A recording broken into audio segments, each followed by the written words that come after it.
নমস্কার বন্ধুরা, দেখো আজকে চিকেনটা একটু আলাদাভাবে করেছি আর একটু ঝাল ঝাল।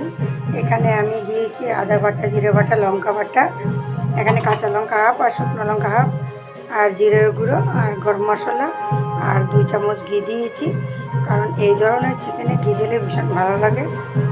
তো দেখতে থাকো ভিডিওটা। চিকেনটা কেমন হয়েছে কমেন্ট করে জানাবে বন্ধুরা। দেখো, আর আমি আজকের চিকেনটা একটু পেঁপে দিয়ে করেছি, বেশ ভালো লাগে এইভাবে পেঁপে দিয়ে কষা কষা চিকেন, ভীষণ ভালো লাগে খেতে।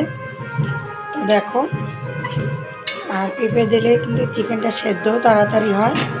তো আমি এই যে এখানে আদা, জিরে, লঙ্কা, হলুদ সব কিছু দিয়ে দিয়েছি। দেখো, আর এই চিকেনটা কিন্তু কাঁচা লঙ্কার ঝালটা একটু বেশি দিয়েছি, আজকে ঝাল ঝাল খেতে বেশি ভালো লাগে।